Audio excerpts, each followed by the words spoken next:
If any of you guys played this, or if any of you guys have any questions about this game, like what do you think? Is there anything you want to know more about Demon Souls, or anything you want to add to kind of conversation? Yeah. So you said you could kill the Maiden in Black at any time. What happens if you kill her before you get to the end? I think she like resurrects, I think she doesn't die permanently in the game, but she's mad at you, and you have to pay more to level up.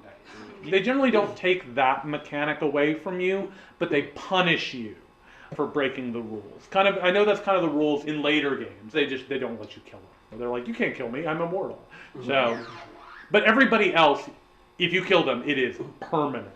So like, you can't get rid of your excess items, or you're going to pay a steeper price to do so. So, any other questions? You said that when you were upvoted yes. in Demon Souls that you're healed. Yes. Does that happen in the later games? So in later games, like in Dark Souls, you have a limited restoration item, your Estus Flask. Mm-hmm. I would be playing it online, and suddenly I'd be like, why do I have 10? I thought I had 8. Yeah, I noticed that too, and I thought it was because I did something. No, that can be other players upvoting your messages. Or, if other players beat the boss in the level you're playing, it can refill your health. There's all these like secret hidden things going on beneath the surface. Even the summoning and invading is very complicated. Like, you can't be invaded by somebody more than 10 levels higher than you.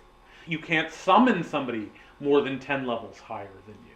Right? So sometimes it's very hard to get summoned or invaded because, like, if you get too powerful, you can't get help anymore. Right? And the only people who can challenge you are people who are almost just as powerful as you. So it's kind of one of the sad things about the online going away is, like, the real time to play it was the day everybody got it. Yeah. When everybody was level 1.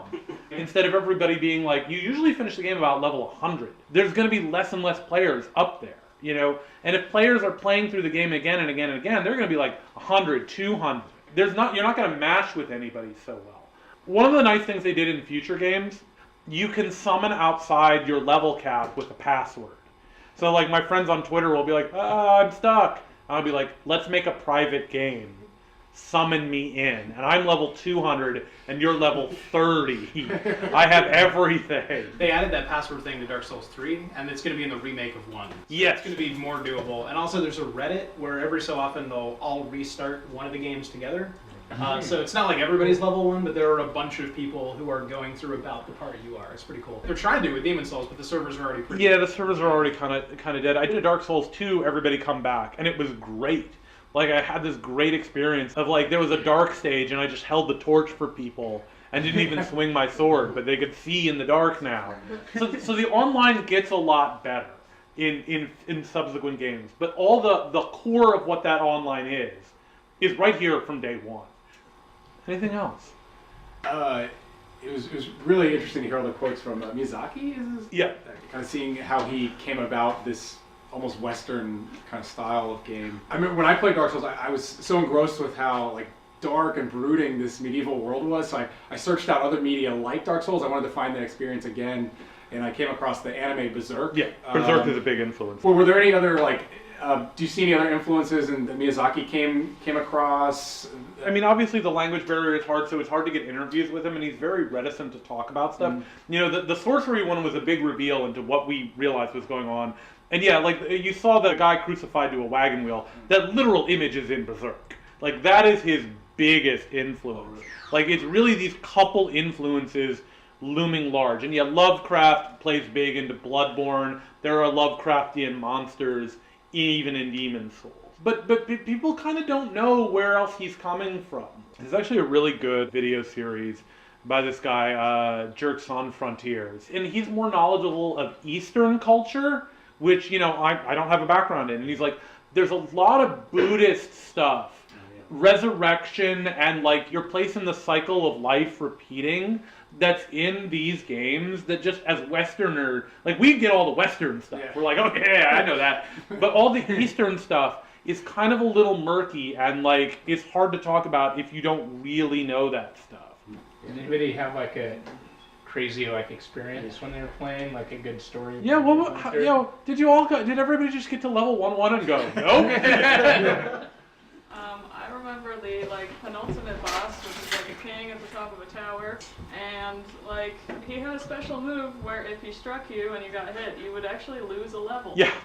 Yeah, that is horribly cruel. Yeah, they took that. It doesn't exist in any other game, but I have a yes. crazy experience. Yeah. So there's this bug if you're playing online where it'll save over and over really, really fast. And then if you go to a new area, the textures won't load, so Yeah. you're just kind of walking on nothing. Yeah. So I was in the Tower of Latria, and the staircase loaded in, but then I went into the boss, which is like these two gargoyle scorpion things that are like, that's something they wouldn't do later either, is like have this thing that rushes at you on a tiny little, it's easy to roll off kind of approach. But I managed to do it, like even though I couldn't see the bridge, just by seeing their path, like keeping my eye on that torch. Like it was a completely unreasonable challenge, and doing it felt pretty good. Yeah, you know, one of the things we talked about how they're remastering Dark Souls, and other than like higher res textures, one of the big things is like a real servers for it. And like, as much as it's sad that the Demon Souls servers are going away, they stink. And it's the only one of the series you don't play worldwide. If you played in America, you only play against American players. If you play in Europe, you only play against European players.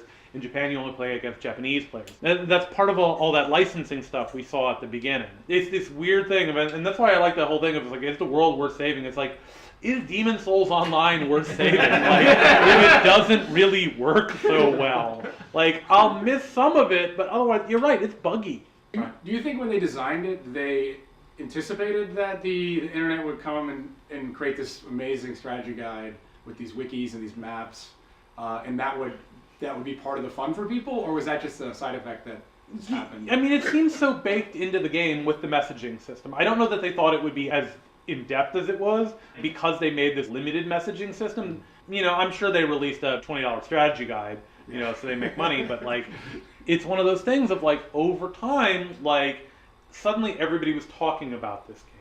A lot of people talk about one of the things that Demon Souls really brought back for older players, this idea of the playground gossip. The like, hey man, I got to this level in this game where I found this secret in Legend of Zelda.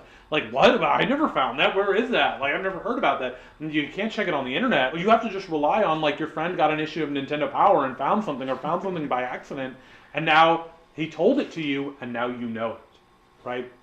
One more crazy story. So this was my third time through as well, getting ready for this, and so I decided to go for the Blue Blood sword, which is the thing you can make out of the Astrea's soul. It's like one of the few, or maybe the only thing that scales with luck. So to get it as early as possible, you have to like give yourself as much HP regeneration as you can, so you can survive in the swamp and like get an okay weapon from the Shrine of Storms kind of early. And it's really not a cool thing to do to yourself, but it was. And then when you get to the Maiden Astrea, unless you want to fight Garl in a really difficult way, you can also just go up on a bridge and snipe her with 200 or so arrows. It seemed so much like breaking the game that I kind of had to try. But the game is like literally like Break Me. It's like, immediately Break Me, Yeah. which is one of the things I respect about it, because there's like so many big releases now are like terrified that you're going to play them wrong or it won't look enough like a movie or something.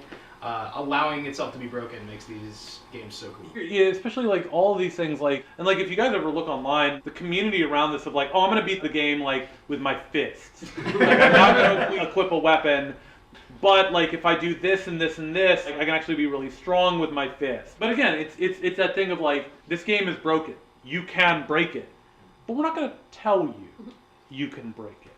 But if you figure that out, you know, like when you have that moment where you're like, I can kill the blue dragon. Where you're like, I don't have to fight Garl Vinland, who can smash me with his hammer. I can just kind of pick off Maiden Astrea from a cliff face and not be in any danger. Because there's like 3 extra dialogues of her begging you not to. Yeah, you're a real monster if you do it. But you can do it. And once you figure out you can, again, that becomes your story of Demon Souls. But yeah, I wanted to talk about Demon Souls because like it is the first one. It is a game that's going away. The others will eventually go away. And so this is the first time we actually have to talk about like this crucial element of this game will be gone. Unlike Dark Souls, they're not going to remake this one. I don't think they'll ever redo it. Great. Awesome. Cool. Thank you.